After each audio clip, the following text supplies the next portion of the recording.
Hi and hello, welcome to online biology class because of Ideal Others Educational Institution and the Your. I am Sadish Kumar going to take down the class regarding the topic of environmental management. So this is environmental management unit number 22 for 10th standard biological science. The continuation of this topic, today we are going to be seen about the fifth content of today's topic, rainwater harvesting. So you know very well rainwater harvesting. That means the rain, the nature which was given in the form of liquid substance in the form of water is called as rain, then which is fulfilled with all the lifespan of the biosphere. Without water we cannot be imagined with any kind of the objects. So the rainwater which play the vital role for the various aspect of the biotic substance, by the same time which play the vital role for the earth, mother earth.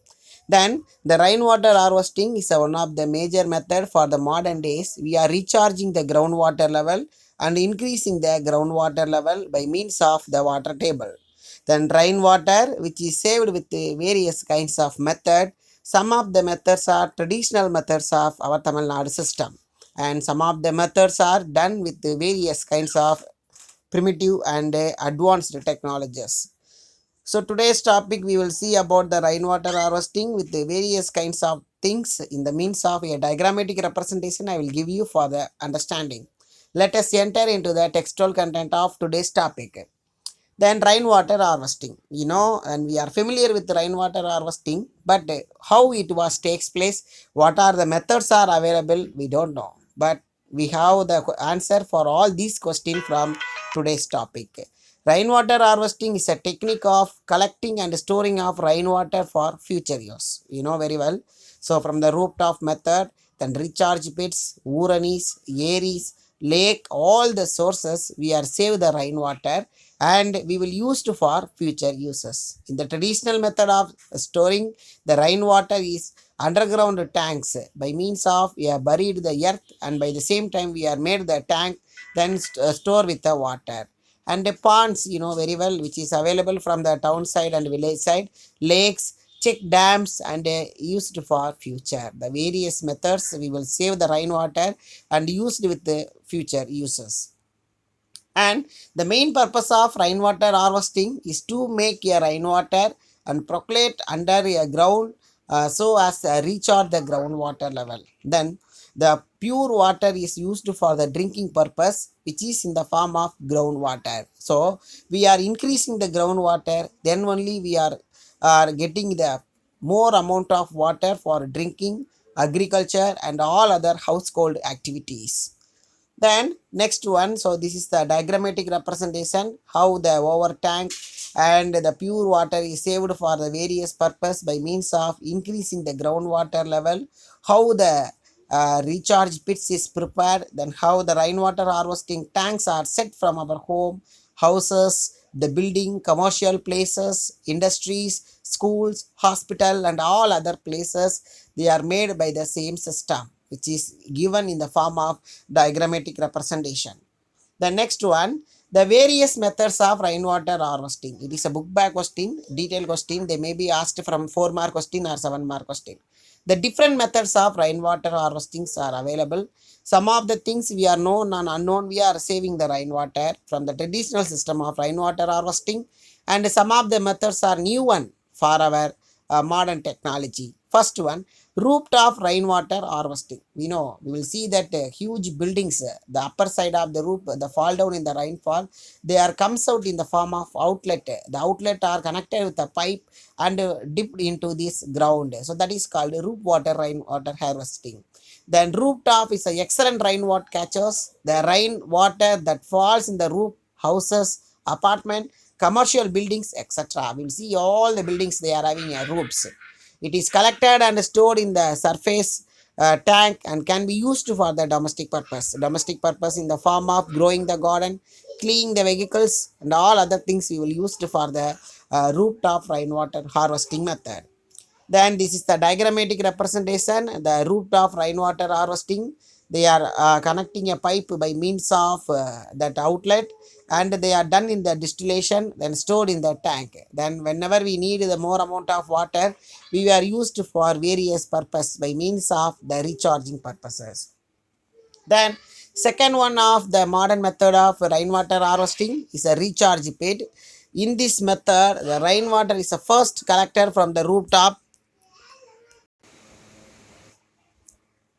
The second method of modern rainwater harvesting is a recharge pit. In this method, the rainwater is first collected from the rooftop or open spaces and is directed into the percolation pits through the pipes for filtration. After this filtration, the rainwater enters the recharge pits or ground wells. By means of the empty borewell, all other things, we will use the rainwater, and we will fill, and future we can use from that particular amount of water.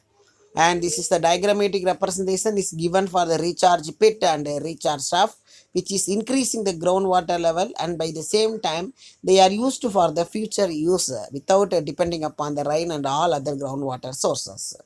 Then the people living in the rural areas, from the area of remote villages and all other places, they are adapt to the variety of water collecting method to capture and store the rainwater.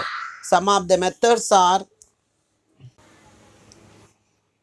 so the some of the methods are used for the rural side in the form of village side. They are, so digging the tanks or lakes in the form of aeries. It is one of the traditional water harvesting system in Tamil Nadu. We will see Tamil Nadu plenty of lakes, ponds and aeries are available. The aeries are constructed the such way that if the water is the one area is overflow, it is automatically get diverted into this area of the next village, as these areas are interconnected. So they are having interconnection and they are switch over with all other places. Then the Vuranis, these are the small pond to collect the rainwater. The water is used for various domestic purposes in the form of drinking, washing, bathing, and all other purposes. These ponds cater the nearby the villages. The diagrammatic representation of a lake and a pond and Vuranis are given for the diagrams.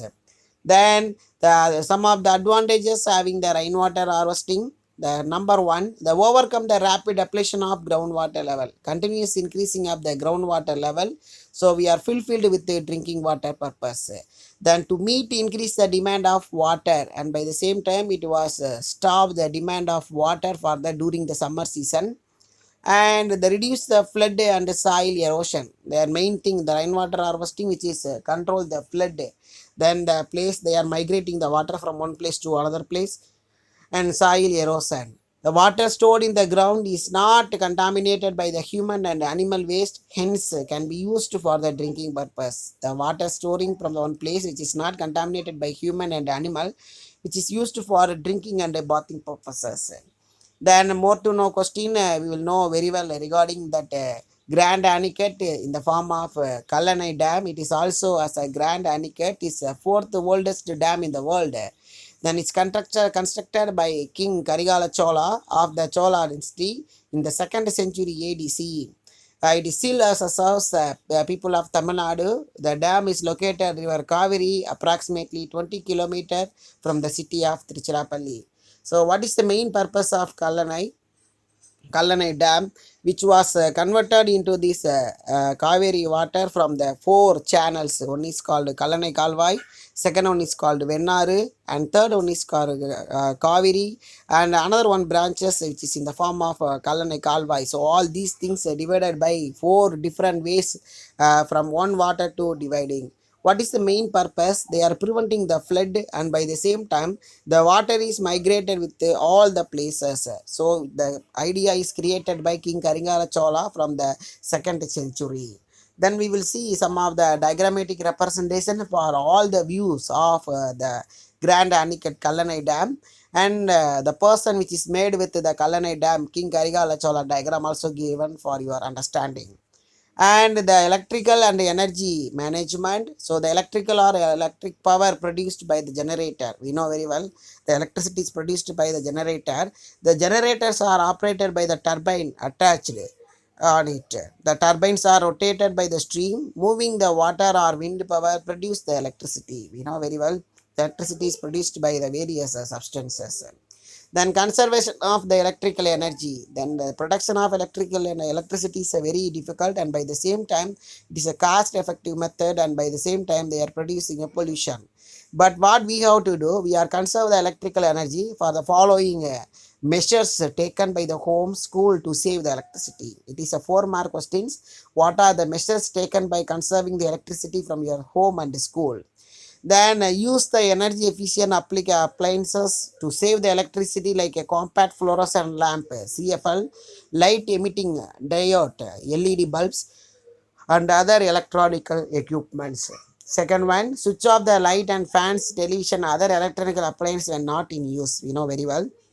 Switch off the mobile phone charges when not in use. Then some of them they are plugging the charger anywhere in the switch. That is loss of electricity. To maximize the use of solar radiation, solar water heating system can be used instead of electronic garage. Then minimize the uses of air conditioner. Then if it is not available for the AC facility, please switch off the AC to save the electricity. Then next and important topic, we will see about the e-waste in the form of electronical waste and its management.